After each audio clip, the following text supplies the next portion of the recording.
Hello, good evening. Welcome to Oh Say Can You See, a venerable production at GRTV by the Society for Economic Equality.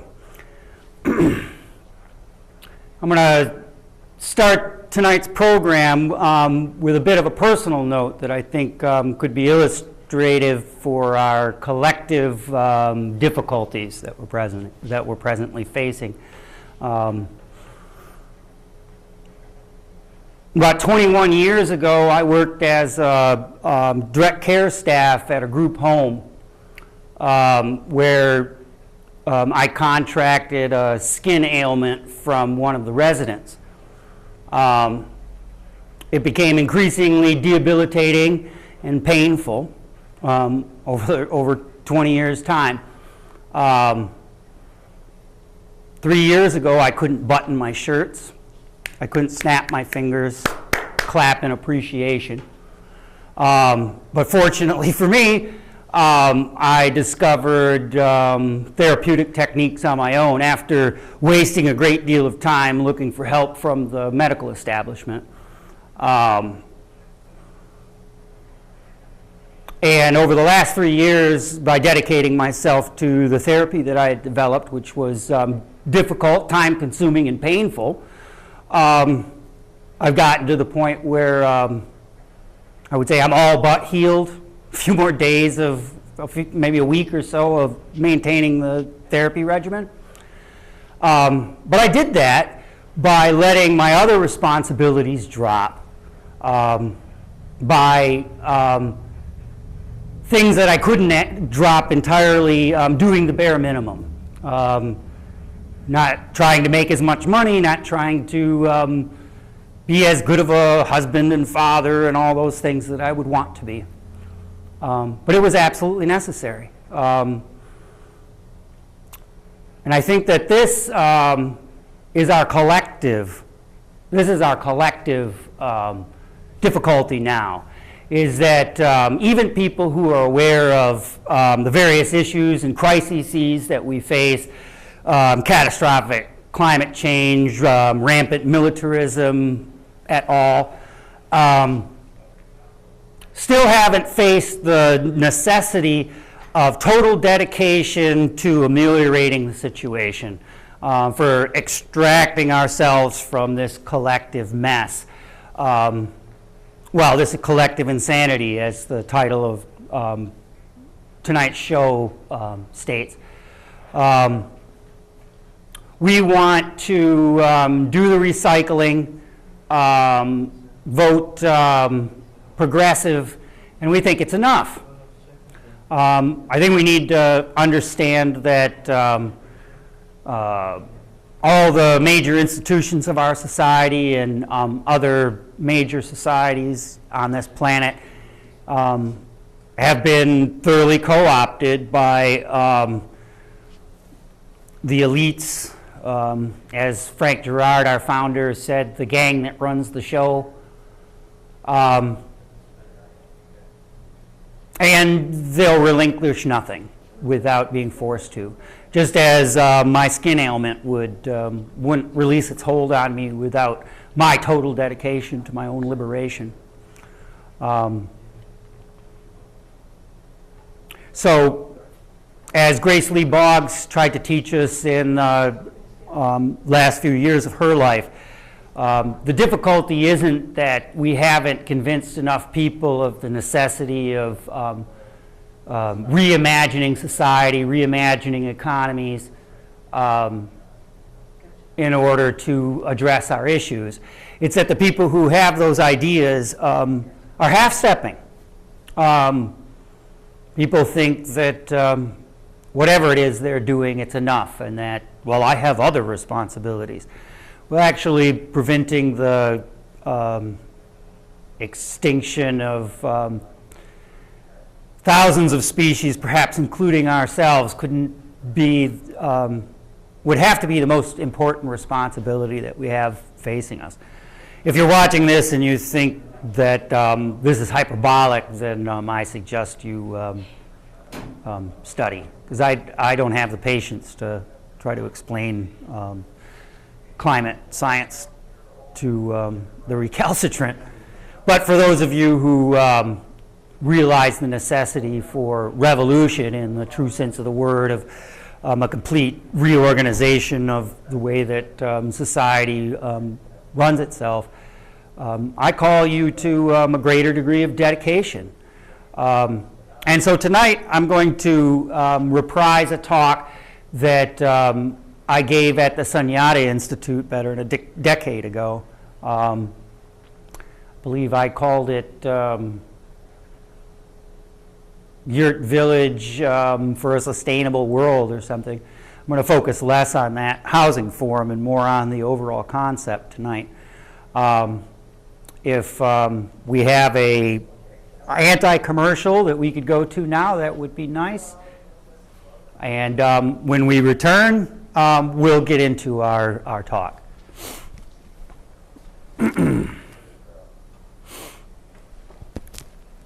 Or we don't have a roll-in. Okay, never mind. Okay, all right. They're gonna see if they can find the anti-commercial. So.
You'll feel secure and confident with your new hair on the sun continent.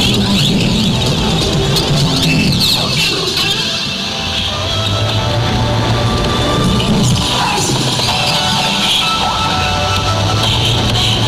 Television is reality. And reality is less than television.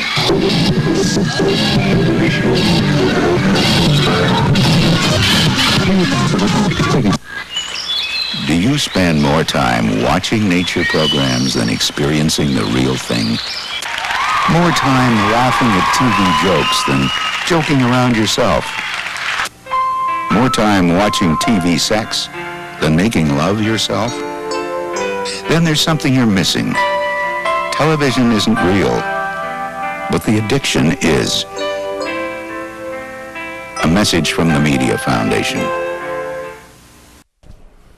Welcome back. That was a nice anti-commercial. There's a new version of socialism on the rise, and that is the worker-owned enterprise. This addresses the issues of class in a fresh way. In the past, there was attempts over the last 150 years to develop socialism through state monopoly, which turned out to be absolutely disastrous. But yet, we do need a solution to capitalism, which is devouring us all, our minds and our bodies. And so, people have been pioneering, and it's a growing movement of people taking their economic lives into their own hands instead of delivering themselves daily into the hands of those who cannot love them. And so, some years ago, I started thinking about ways that this could be developed for working class people. There's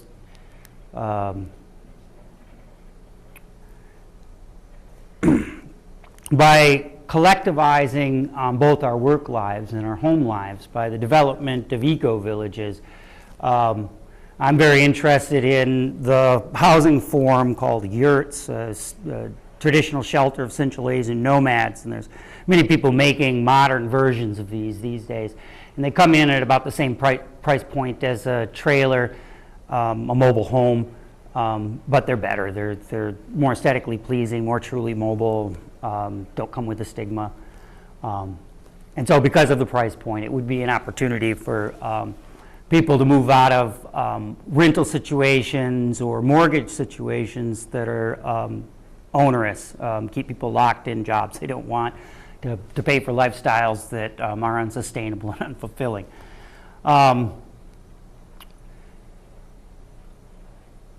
So in order to support a movement and not just a one-off exercise of the development of sustainable lifestyles, and there's been many wonderful one-off exercises, I think it would be necessary to develop new social institutions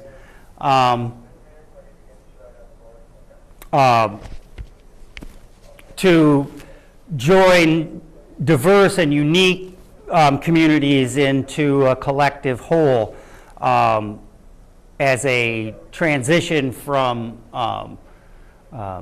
government dominance of society. It's a shortcut to the withering away of the state that Karl Marx talked about, without the dictatorship of the proletariat intervening, if you follow that kind of language. And so what I've come up with is an open-ended system of associations, starting with the Guild of Architecture.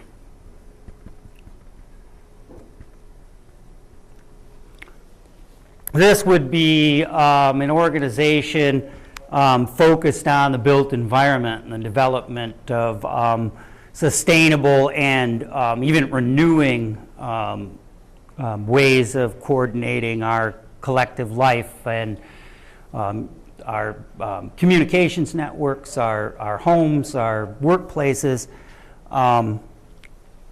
Also, the Health Alliance, which would also be a collection of worker-owned enterprises, with the Health Alliance serving as the professional association for people working in that field.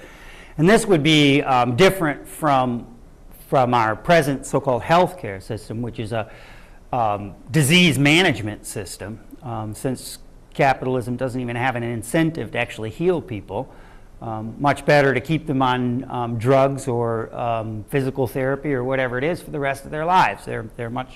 Patients are much more valuable to the system, and so rather than system for maintaining people in their illness, development of truly healthy lifestyles. Communications Association would be both media and education.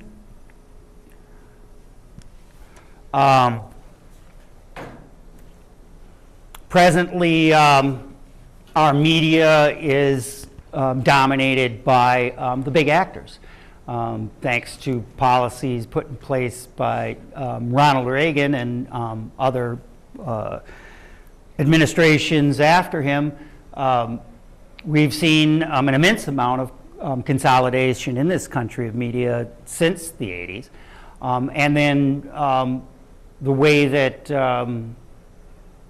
corporations have been able to get their influence felt within the education system is truly atrocious. Now with even Betsy DeVos as the education secretary, which is, well, it'd be really funny if it wasn't so tragic. Union of the Machine would be the professional association for mechanical engineers, electrical engineers, people who work in those types of fields.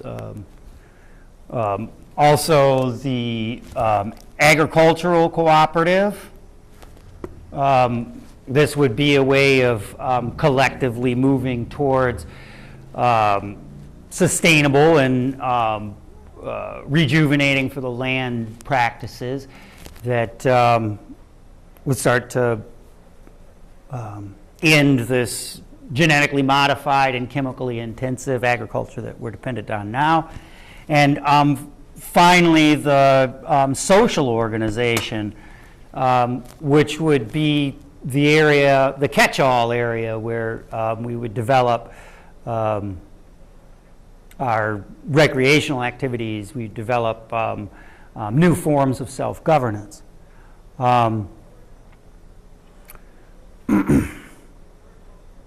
What would be necessary for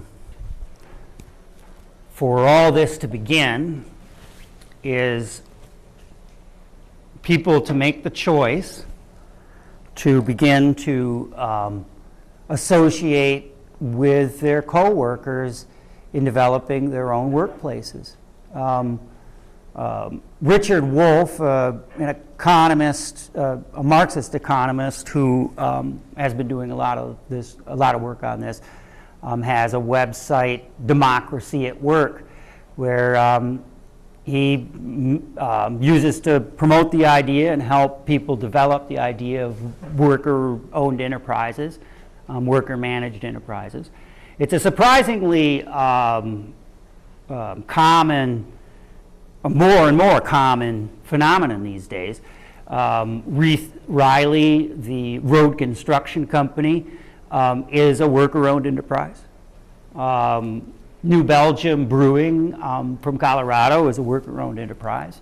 Lumberman's,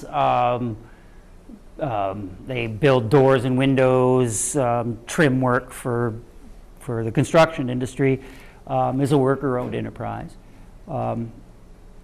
It's becoming more and more common. There are countries that are starting to use government influence to encourage worker-owned enterprises.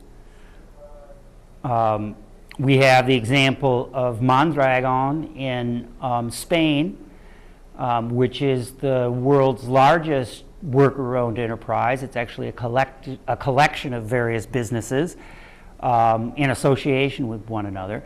And the most important thing about that in our present condition is that it developed under Franco's dictatorship. So it's a proven form of solidarity and resistance even under fascism, which is, if you haven't become aware yourself, is what we live under now.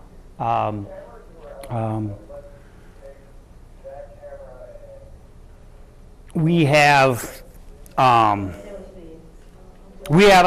relatively small window of opportunity as a species to make the changes necessary. And without complete dedication to those changes, it will not be able to be achieved. We need all hands on deck. And speaking of that, this is a call-in program. So the number could be put on the screen so folks can call in. I'm interested in questions and your own ideas about how we might move forward towards a more free and fair and sustainable style of life, which is becoming more crucial under our present administration that won't even do the wholly insufficient, but at least in the right direction measures of the climate change agreement, which it looks like will be pulled out of this week. We can't wait for authorities. We can't wait for governments to act. It's absolutely crucial in this time for everyone to act and put their back into it. I think that there's a misunderstanding of the period of history maybe that we live in. If you study the collapse of empires through the ages, we're following those same steps ourselves. We're overstretching our resource base. We're cashing in all our social and ecological capital for short-term profit takings.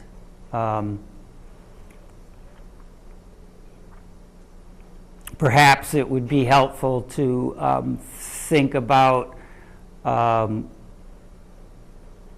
the fact, as far as I'm concerned, that World War III is raging all around us, and we act as if we're living in conventional times. We continue to behave conventionally, even though the wolf is at the door, as it were.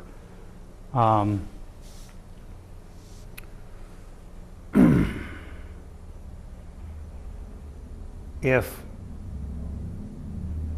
we expect to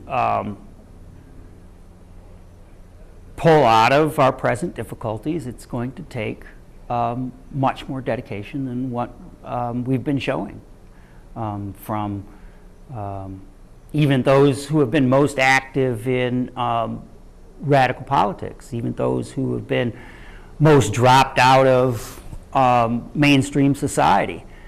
It's going to take more.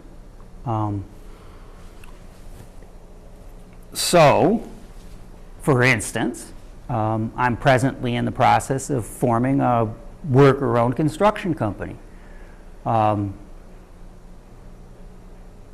which would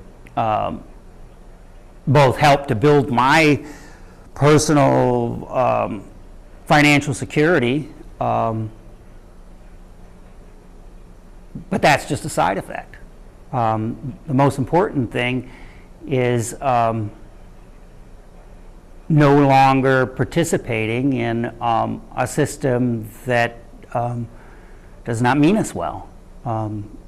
If we continue to cooperate with the way electoral politics is run in this country, and we think we're going to extract ourselves from our difficulty that way, we're being delusional. We are in the grips of a collective insanity. We continue to think that finance is the most important subject, And in a way it is, because it's the biggest obstacle. The old saw, he who has the gold makes the rules, as a tongue-in-cheek golden rule, I think is applicable to our situation. We have surrendered our autonomy both to government and to our various bosses. So if you work in, well, everybody works in one of these fields. You either already work in the field of building the built infrastructure, so the Guild of Architecture, or already are a healthcare worker, already a teacher or a communicator through media. The question is, are you going to use your professional life to advance a progressive agenda, or are you going to try to be an activist, be a radical on the weekends, and spend the rest of your life propping up the system? Even that is a kind of insanity, to think that you can part-time revolution, that you can part-time the overthrow of the system. Just as I couldn't part-time seeing to my health. I had to give it full-time. And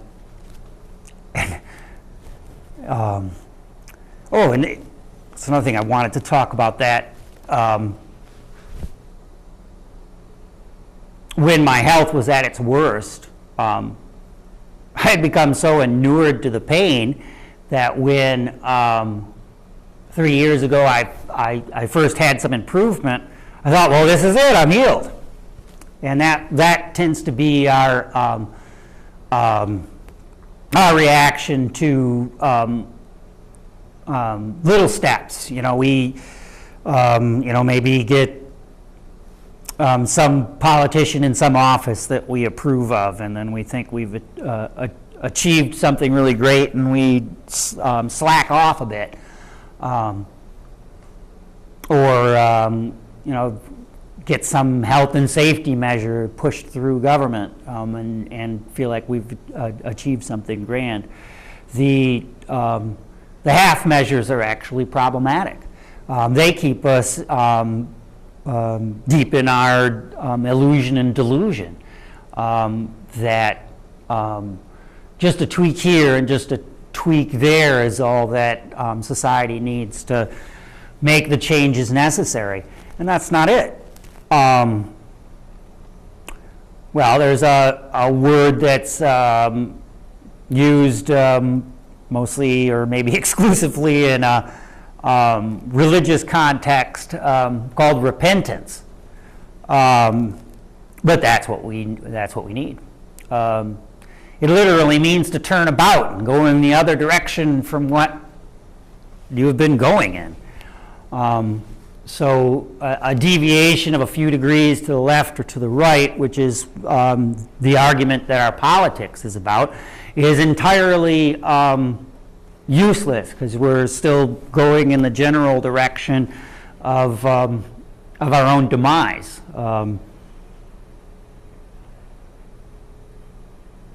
We need to repent of whatever it is we are doing.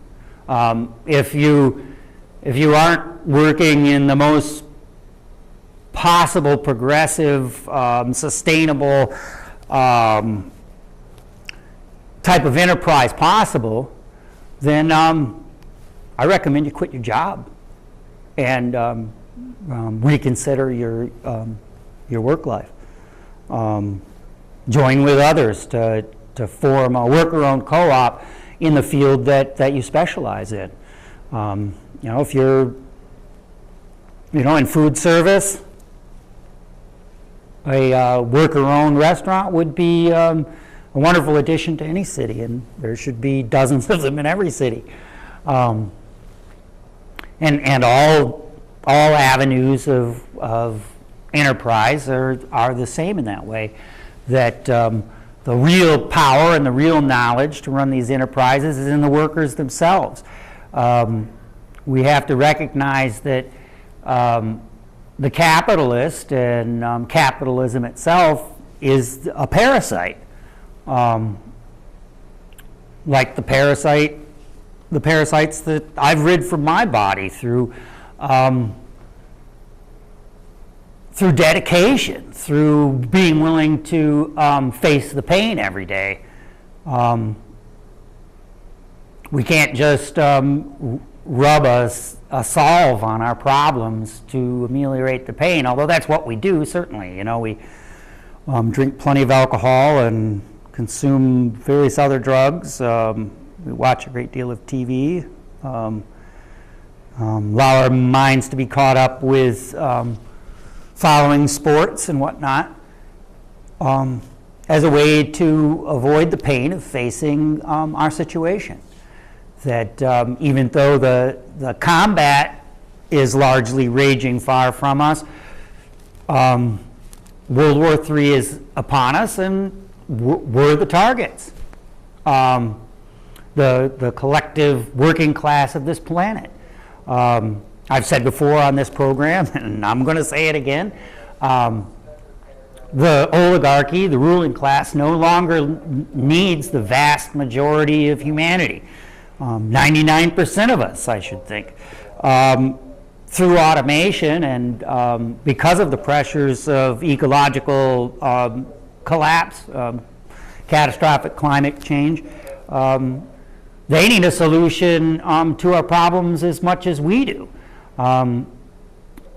But they, because of their attachment to their own wealth and power, have to reject the most moral and logical solution, which is broadly egalitarian, cooperative society.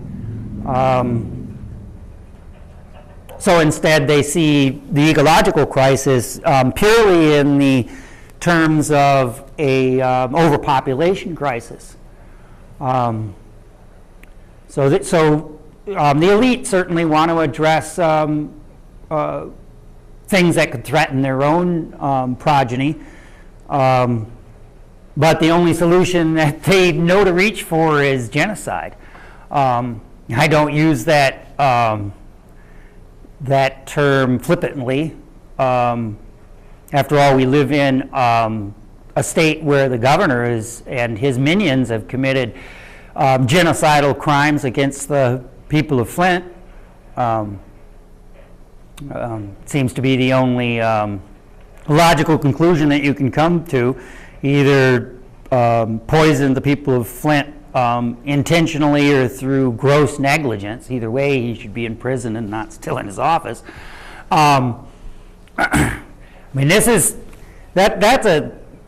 a fine example, actually, of the way that we continue to depend upon the institutions that have been wholly captured by fascist reactionary forces. We continue to somehow believe in our legal system that it'll deliver justice if we just give it a chance, or if we somehow empower it, or if we put body cams on the police. Even the most flagrant crimes of the elite are ignored. The marginalized in our society can be murdered with impunity. We have as the top law enforcement officer in this country at the moment a Confederate soldier. His loyalty is not to the United States; it's to a country that was defeated long ago. But he, through his statements and career, he's made it clear that he has no intention of enforcing law in any kind of sense that we would recognize. And that's true for all segments of our society, all our institutions, major corporations. They're all fully subverted.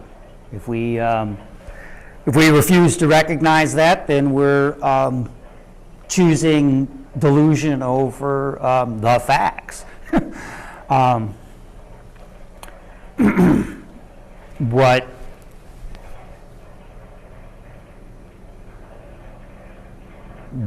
I think we need to see is a doubling down by the people who have already made choices to resist.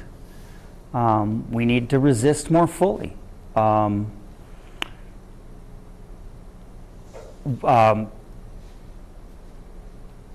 We need to be willing to sacrifice our own comfort for being full-time revolutionaries. And I mean that in only in the peace path sense. If we get drawn into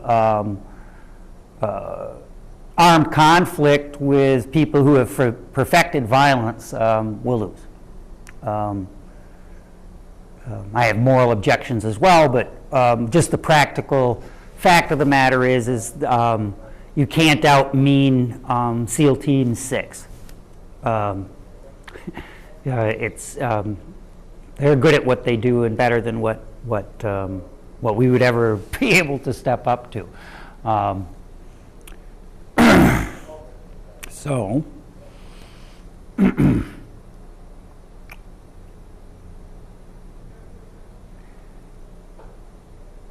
So what does the revolution consist of? The revolution consists of revolutionizing our own personal lives. No longer chasing after what we're programmed to chase after through advertising, through all the media and all the displays of wealth that we're subjected to that might engender some envy within ourselves. Don't envy those who are rushing towards their own destruction would be my recommendation. The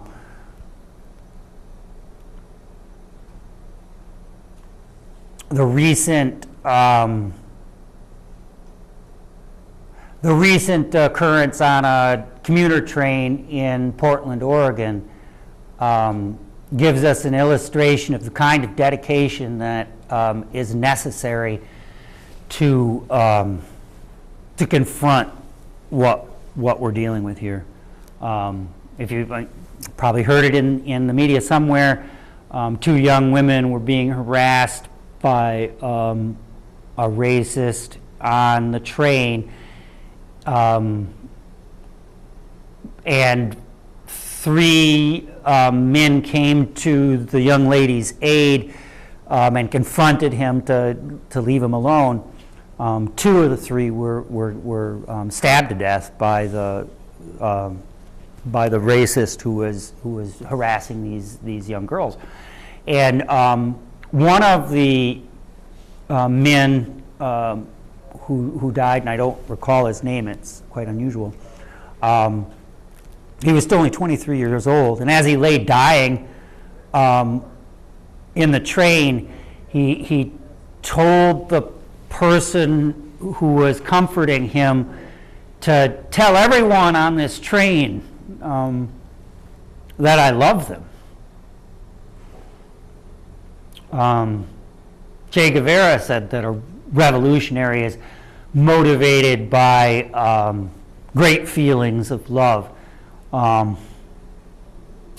We have to be willing to put our lives on the line like that man did. We need to be ready to confront fascists everywhere and anywhere. And what I would recommend, considering how badly that went, is that everyone join an Aikido dojo so that they have some more tools in their kit to confront violent individuals than just, hey, stop that. If you're not familiar with the term Aikido, it's a system of self-defense that was developed by a martial artist from Japan, Morihei Ueshiba, who was called the old sensei, and he had a dream of a woman in a rainbow dress astride a tortoise, and to him the dream meant that life, the universe, and everything is love and not striving, as he had previously thought. And out of that insight, he developed a system of self-defense that I call a Venus art as opposed to a martial art,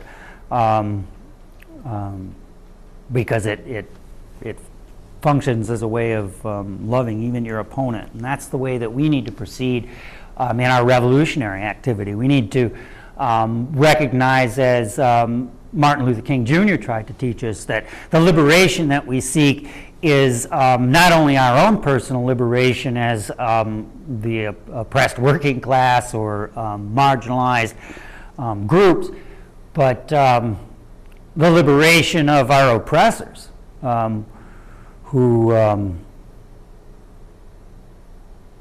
are doing everything they can to evolve into a different kind of species without compassion or remorse. The Nietzschean idea of the Übermensch seems to be what they have in mind, rather than a recognition of our not only one human family, but one family of life on this planet. We need to recognize the value of every person and every plant that grows. And we can't recognize that value under our present system.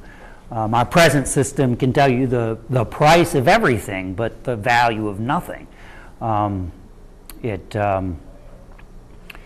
draws down the future to zero through short-term profit taking. This is a call-in program. The number is on the screen. It's live May 31st, 2017. We do encourage calls. We used to get more calls than we do these days. I think it's perhaps because there's less cable subscribers and less people watching cable access. But if you're out there, call in. Let me know what you think of these ideas, that we need a repentance, a total revolution to our way of life, that it isn't going to be easy, it isn't going to be comfortable, it's going to be painful, it's going to be difficult, but that's what we're called to. That's the situation we're in. The people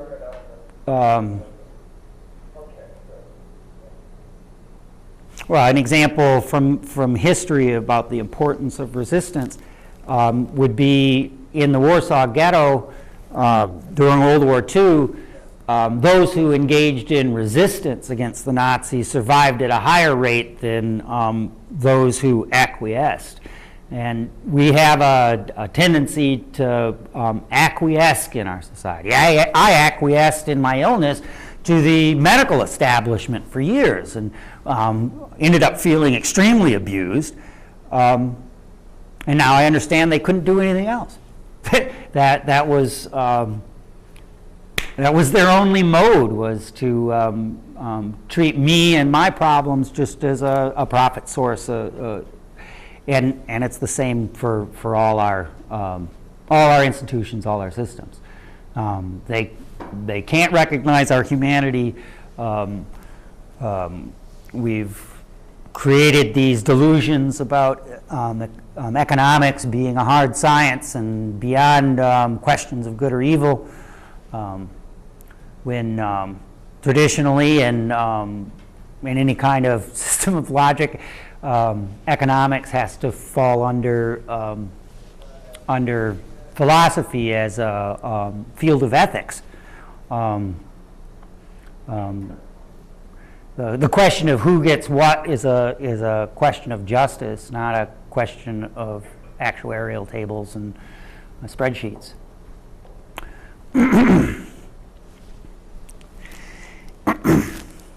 So,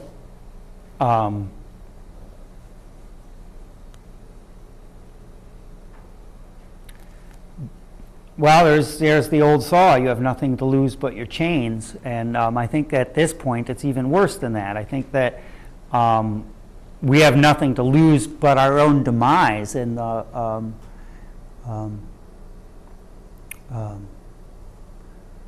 at first, at least destitution of our children and grandchildren, if not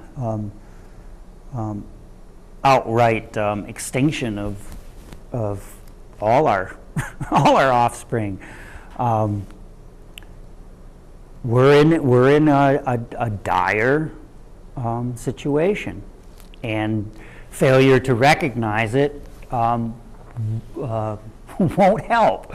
Now, there are those who have been. There's a scientist by the name of McPherson who's been going around saying that it's too late, that we've already passed too many ecological tipping points, and the best thing that you could do would be to engage in a life of hedonism, enjoy yourself before it all comes crashing down around your ears. This I find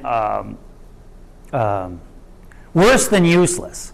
First of all, I don't know how anybody could find any joy in hedonistic pursuits if they have in their mind that it's all a sham, and our grandchildren will certainly starve to death. The mental disconnect I don't even understand. But also it's a refusal of the only joy that I think there is left, which is the joy of resistance. My greatest satisfactions over the last couple of decades have been the degree to which I've participated in resistance to this Babylon system that we're living under. It's in solidarity with others. It's in so even if we lose, we could go down in a joyful mood, in a feeling of feeling the love for the people, as that man who died on the train in Portland did. As he lay dying, all he wanted to do was express his love for everyone. And that's what we have the possibility to do, even if we don't have the possibility to prevail against both the fascists and the train wreck that they've set rolling with our impending ecological collapse. So whether it's a lost cause or not is really not the point. Let's find joy where joy can be found, and joy can be found in resistance. I was a member, participated in the Occupy movement several years ago, and I have never felt such solidarity. I've never felt such joy and optimism as I did then, because we were moving together. Remember, this is our evolutionary background. This is what we evolved from, was working together in tribal groups. This is where we get our joy. I mean, if you do have a job that you really enjoy, a workplace that you really enjoy, it probably is because you have this great sense of camaraderie with your fellow workers, and that you're doing good work together. But the only good work that is before us, the only thing good that we could possibly do, is to use whatever our skills and talents are to resist and change our present situation. A Marxist by the name of Zizek wrote a book some years ago called "In Praise of Lost Causes," and this is Jacko. Hello. Hello. Hello. Can you hear me? I can hear you. We have a caller. Yeah, you're talking about all these guilds and people leaving the economy. Wouldn't that inevitably cause hardship and starvation and lead to overall collapse and the death of maybe tens of millions of people in a sort of warlord revival of some kind? Well, I can understand that fear, but I think the first thing to realize is that all we have to do to ensure that sort of mayhem situation is to continue doing what we're doing now. And so the maintenance of the present economy will give you that result. And actually, the guild alliance association type system that I've outlined here is actually meant to be the antidote of the isolated groups becoming mistrustful of outsiders and warlordism and whatnot. So through economic production at the local scale to the degree that's possible, engaging in trade community to community, worker-owned enterprise to worker-owned enterprise. Outside of that, that would provide a structure for the overall society that would knit us together as a people, much better than the nation state certainly does, which only encourages us to participate in our own destruction. Do you think that an overall collapse is what's necessary for this type of society to arise, or do you think it would just happen as a evolutionary, less dramatic form of change? Well, I think the change is going to be dramatic anyway. What I would say is that with the amount of social stability that we still have, we have a better chance of leveraging ourselves into a sustainable future before more shoes drop. And in fact, I think that at a certain point it becomes more and more difficult to organize oneself into a more egalitarian society. I think, maybe Somalia might be a good example, although Somalia also sort of split. So you have Somaliland, which is the northernmost segment of Somalia, has managed to set itself up as an independent entity capable of maintaining some sort of social order. But they did that through innovation and not repeating the same patterns of previous social organizations. Same is true of Kurdistan. The Kurds have managed to achieve a great deal of societal cohesion, even as the societies in which they're embedded are collapsing around them as well as attacking them. Okay, well, thanks for the call, Jack. I think it is a good question, but I would encourage people not to wait until you're scrambling for food. The best time to start work on a new enterprise is when your belly is full and you've had a good night's rest, not when you're on the run and scrambling. So I would encourage everyone to look up Richard Wolff, who's been doing a lot of work. I mentioned him earlier in the show on the development of worker-owned enterprises. He has a website, Democracy at Work. Check that out. Talk with people who work in your field of enterprise about forming worker-owned co-ops around what you do. This coming month, I'll be organizing some people into a worker-owned construction company to compete with the various pirate ships out there.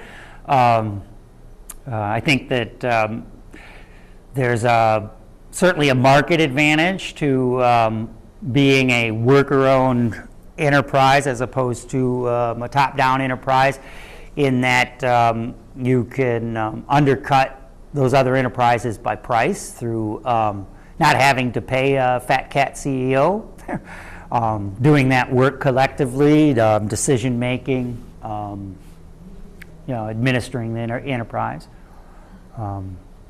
which is also well illustrated by Richard Wolff.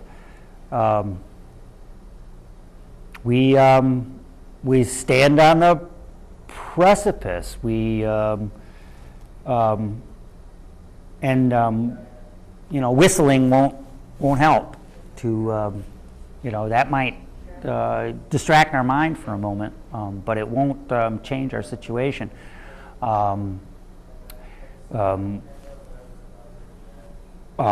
Political power springs from economic power, so that's why I emphasize the development of economies not dependent upon the capitalist system.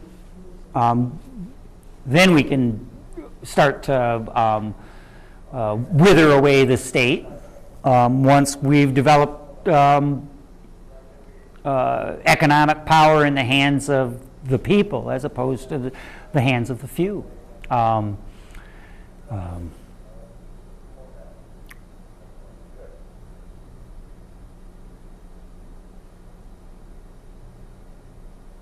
If we don't develop new forms, the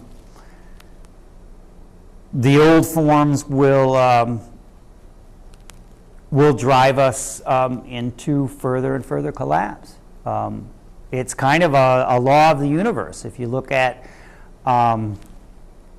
the history of empires, empires always do what ours has done, bring itself to its own end through its increasing delusion. And we've entered into the stage where we have Caligula type of individuals at the heads of our government. We no longer even have rational and intelligent fascists like we had under previous presidents. It's really through the looking glass time as far as the political scene goes.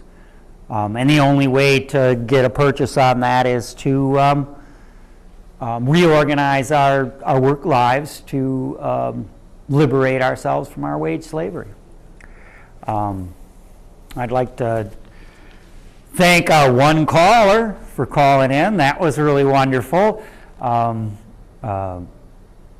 If we got just a couple more minutes, thanks for joining us on Oh Say Can You See.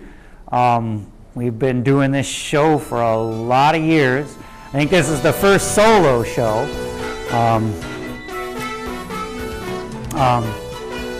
Resist. Thank you. Oh, okay. Well, we hope to see you next month. We air these shows the first, third, and when there is one like this month, the fifth Wednesday of the month. We encourage people to engage us both on air and contact us if you're interested in becoming a member of the Society of Economic Equality. We try to be opening and welcome as we can. And thanks again. It was fun.